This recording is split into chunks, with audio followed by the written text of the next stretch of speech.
And that's a good segue into this. This made headlines this week. Eric Bischoff's comments on Ariel Helwani's show, where he said that there is no hope for AEW. When he was asked about the company and if he watches the product, this is what Bischoff had to say. They're horrible. I've given up. You know what? I used to get really frustrated with them because I actually hate seeing people screw up good opportunities. I know what that feels like, and I don't want that to happen again.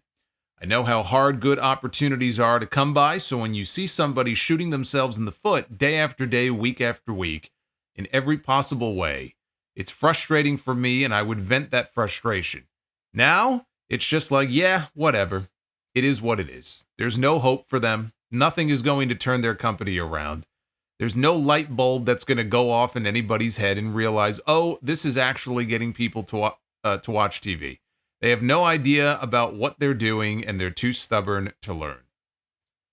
Now, Eric has also talked about how nobody there knows how to tell a good story. He says this when he was praising their hiring of Jennifer Pepperman from WWE earlier this year. So evidently they do have people who know how to tell stories. He just doesn't think the stories they're telling are any good. And that's a fair point. But to say things like they don't tell stories, they don't know how to tell stories, I always call that shit out, and I have to defend AEW on this because it is just demonstrably false. The issue with AEW is not that they don't know how to tell stories.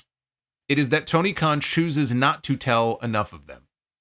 They can do it. It's just a lot of the ones they tell, it's very surface level stuff that just isn't very interesting. You look at what they're doing now with the Death Riders angle, right? It's not making a dent in their audience. Their numbers are continuing to decline, right? As they did with the Elite angle. I don't think it's that the Death Riders stuff is actively chasing people away. I think there was already a decline that it simply has not been able to reverse. You know, it's like the house was already being flooded, so you grab a bunch of sandbags and you build a barrier to try to stop the water from getting in, and the water just rises and goes over the sandbags. The house was already being flooded. What they're doing just isn't working. But they're at least taking steps now to involve bigger names in the Death Rider stuff, which hopefully will make things a little bit more interesting. You know, going into Full Gear, they were telling the story of Orange Cassidy not believing in himself as a leader. I'm no leader, right? I can't be the leader of AEW. I'm no leader. And ultimately he did, and he started to shed some of the less serious aspects of his character. He hasn't completely abandoned it. But he was like showing his angrier side. He's out there cutting actual promos and stringing sentences together instead of just shrugging his shoulders and saying whatever. That's the story arc for his character, right? They tried to evolve the character and tell a story with Orange Cassidy. You look at what they've been doing with Will Ospreay and the Don Callis family to try to build Kyle Fletcher into a top player. I think they've been doing actually a really good job with him. You go back further, the Swerve Strickland Hangman Page rivalry, which dates back more than a year. That program turned Swerve into a main event player for them. You cannot argue that Swerve is not a bigger star for them now than he was before he met Hangman for the first time. And then he beat him 2 straight. And that led directly to this shift that we see now in Hangman's character. His entire character arc has been the best story that Tony Khan has ever told in the 5 years that AEW has been in existence. The very best story that they have ever told was Hangman's journey to the AEW World Championship and him finally beating Kenny Omega. After drinking himself half to death and being betrayed by the Elite. And, you know, he finally wins the title that he failed to win against Chris Jericho when the company first started. That's still their best story. The Tony Storm and Mariah May relationship, leading to Mariah winning the Owen Hart tournament and then laying that savage beatdown on Tony Storm and then taking her title. That was brilliant.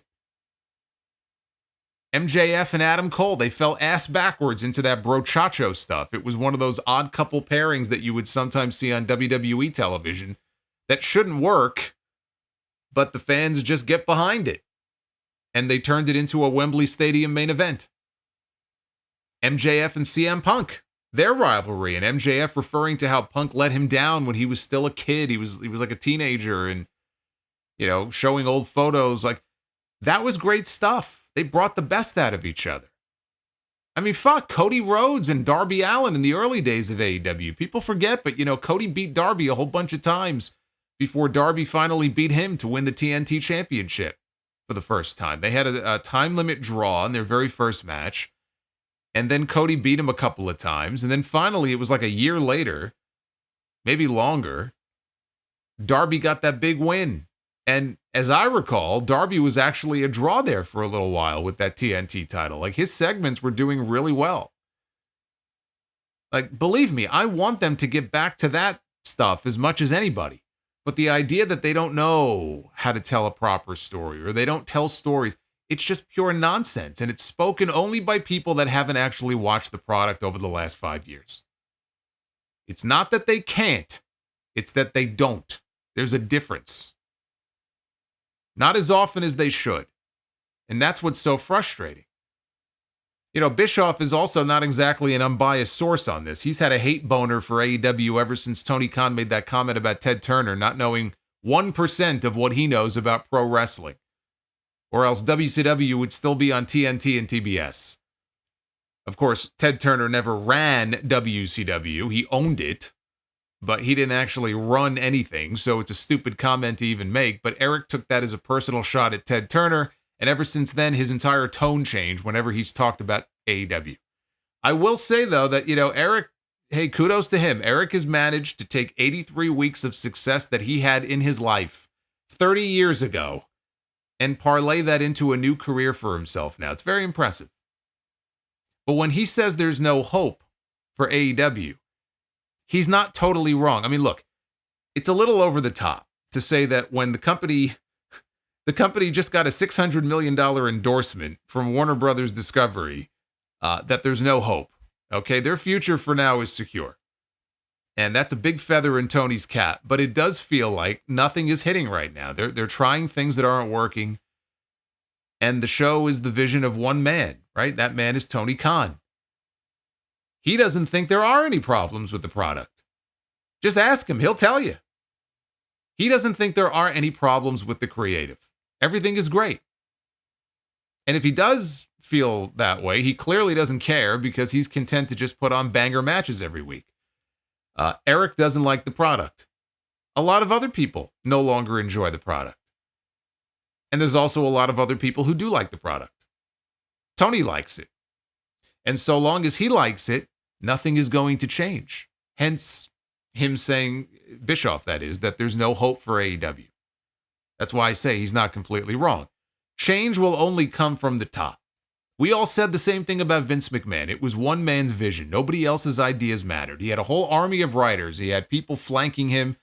And he had Bruce Pritchard. He had Michael Hayes. And he had all these people. It doesn't matter. None of it mattered. No matter how many bright, creative people you surround yourself with, if everything is being filtered through one man, and that one man sees things a certain way and you see things another way, your way doesn't matter.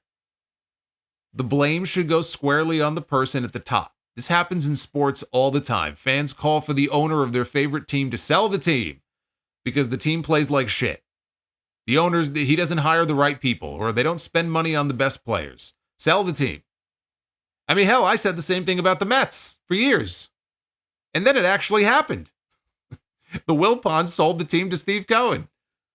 Tony is more than willing to spend money on the best available players. But you can sign all the big names you want. It's about how the manager or the head coach uses those players. In this case, the owner is the head coach. He's the owner, the head coach, and the manager all rolled into one. And he's not selling the team. And he doesn't need to sell the team. But there's going to come a reckoning soon. If these numbers continue to drop lower and lower and lower, and I'm not just talking about ratings either. There's ratings, there's attendance. As things go lower and lower, there's going to come a reckoning where he's going to have to come to terms with what needs to be done to turn things around.